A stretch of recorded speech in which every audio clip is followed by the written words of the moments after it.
This is economics. In case you forgot what class you are in, this is chapter 11, central banking. Hopefully by now you have finished the videos for chapter 10. You've done the homework and the chapter 10 review, as well as taken the chapter 10 test. Today and tomorrow's video will be the last two videos that you need for week 5. Let's get started with a Bible verse. Haggai 2:8 says, "The silver is mine and the gold is mine, saith the Lord of hosts." What does this verse mean? Well, God created the world's gold and silver, thus they belong to Him. It's not just that God can claim, "Oh, it's mine. I got it." No, He made it. The gold and silver, or money that we have, is given to us by Him. Every dollar, every penny, every million that someone has was given to them by God. No, I worked for it. I earned for it. I got it with my own hard-earned money. No. You got it from God. Everyone got their money from God. But I worked hard. Well, yes, but who gave you the ability to work hard, to think hard, to get the money? With that in mind, since God owns everything, including what He's given to us, we need to be responsible with the money that comes into our possession. We need to use it wisely and in a way that will draw others to Him. Now that you understand how vital money is to the efficient operation of our economy, which we discussed last chapter, you may have come to an obvious and oft-asked question. Who creates our money? Chapter 10 briefly touched on this question when it describes the creation of money by the goldsmiths of Western Europe in the 16th and 17th centuries, and the development of what economists now call fractional reserve banking. But really, who creates our money? That's going to be answered in this chapter. So, who creates our money? We'll give the answer, the short answer, first, and then we'll spend the rest of the chapter going into details about who these institutions are. So, before we even get to Roman numeral 1, let's find out who creates our money. Number 1, the United States Treasury. The U.S. Treasury creates money by minting and selling coins to the Federal Reserve banks. For example, if it minted approximately 13 billion coins in the year 2014, the Treasury is able to make a handsome profit in this exchange because its cost to mint coins is only a fraction of their face values, and it sells the minted coins at full face value to the Federal Reserve. What that simply means is to make a dime, it doesn't actually cost 10 cents to make it. It's actually, say it costs only 5 cents to make a dime. Well, it costs 5 cents to make a dime, and then when they sell it to the banking system, the federal, the Treasury, then they are able to charge it for the face value of 10 cents. Number 2. Financial institutions that make up the U.S. financial market. We discussed this last chapter. They include commercial banks, savings and loans associations, credit unions, and more. They create money by lending money. We'll discuss that in greater detail later. And then the third and final institution that creates money is the Federal Reserve Bank. In fact, the vast majority of new money comes from the Federal Reserve Bank. It is the central bank of the U.S. Speaking of central bank, let's give it a definition. Here's your definition. It refers to the government's use of this bank to control and accommodate the nation's finances through the bank's various functions. So let's get started into it. Roman numeral 1, organization of the Federal Reserve System. In 1913, the Federal Reserve System was created. Before I continue, let's talk about the Federal Reserve. Here's a definition for you. Sorry, it's long, but again, you can always pause the video, rewind the video, etc. So you can get all this written down or find it in your book. Federal Reserve System. In short, it's called the Fed. It is the governmental institution responsible for overseeing the issue of currency, regulating banking activity, providing banking services to the nation's commercial banks, attempts to control prices, unemployment, and economic growth by controlling the nation's money supply. Whew. Sorry, your hands are tired probably for having to write all that out. There are a total of, let's get started into this though. Letter A, individual Federal Reserve District Bank. So we're talking now in detail what is the Federal Reserve System. Because America was a land of diversity, the leaders recognized the need to create a unique banking system.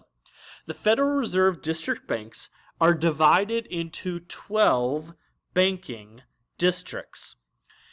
Each district performs numerous economic tasks such as supplying the currency and coins to commercial banks that enable them to pay out checking and savings account withdrawals. If you look in your books, please turn to page 210. On page 210, it shows you a map of the geographic boundaries of the Federal Reserve districts. You can see, of course, Florida. We are in the 6th Federal Reserve District. Our headquarters is located in Atlanta, Georgia, but there are a total of 12 district banks. The banking districts are led by a board of directors. A board of directors supervises each district bank. That's probably the best definition that you need. The directors supervise each district bank. Also, you need to know, it's worth noting, that the board of directors consists of 9 members.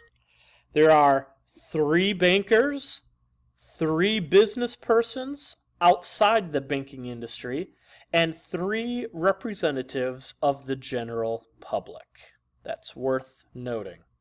The board of directors governs the day-to-day affairs, but they have little to do with controlling the nation's money supply. Since the mid-1930s, the Fed's Board of Governors and the Federal Open Market Committee have made virtually all decisions regarding the money supply. Letter B, the Board of Governors.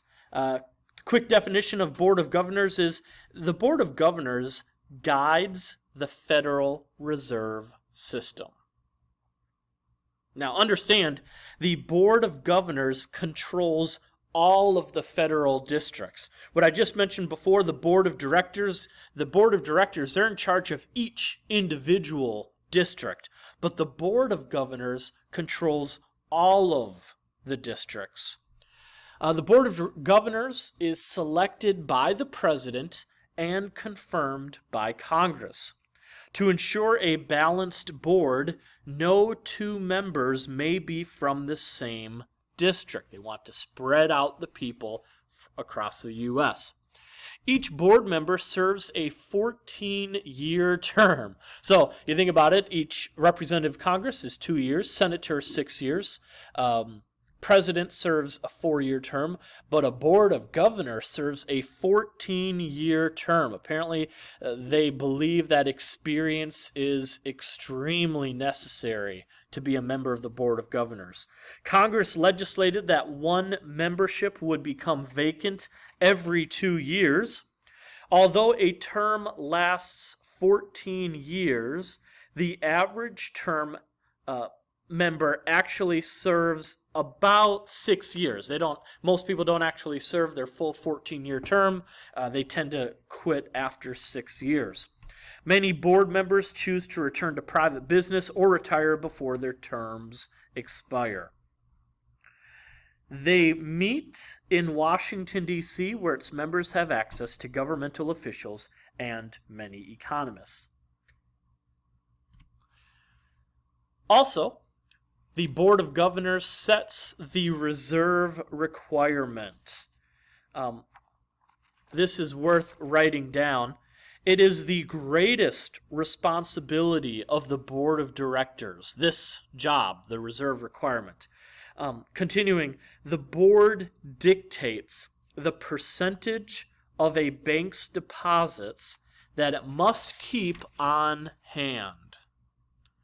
Hopefully you all understand that. So, when the idea of, and I think we've talked about this some last chapter, the reserve requirement. You put in money into the bank is required to keep a certain amount of money for yourself. Remember that banks use the money that you put into it. The reserve requirement tells banks the percentage of how much they have to hold onto in case of a banking emergency. So, the Board of Governors are the one who set the reserve requirement. The Board of Directors also supervises and regulates commercial banks, supervises the 12 Federal Reserve District banks, and administers financial consumer protection laws, such as those that require equal credit opportunity and fair housing lending, just to name a few. The chair of the board, if you're confused about how to identify this in your notes, I would put this parallel to the rest of the material, so it should be right here, but we need to talk about it in greater detail. The chair of the board is the most influential individual in the Federal Reserve System, and that's worth noting down. Most influential individual in the Federal Reserve system. What does the chair of the board do? He's kind of like the boss of the governors. He advises the government on economic issues. This can include the president or Congress. Number 2, guides the actions of the Fed through their economic philosophy. And number 3, he serves a 4-year term as the chair of the board. While serving 4-year terms, they can be extended for multiple terms. So yes, he serves 4 years, but then he could be reselected to another 4 years, and another 4 years, and another 4 years. There is no term limit for a Federal Reserve Board. Probably, and by the way, the picture on your right is the current chair of the board. His name slips my mind right now, but he's the current chair of the board. If you were to Google him right now, he's been serving as chair of the board for the last 1.5 years, I believe. So there we go. But probably the most famous or well-known chair of the board was Alan Greenspan. Thing you need to know about Alan Greenspan is that he was a well-known and successful chair of the Fed. In your books, turn to page 213. On page 213, I want you to read the box entitled Alan Greenspan, Chair of the Fed. Once you have finished reading that box, we'll be done for the day. Hope you all have a good rest of the day. Be good, do good. Bye.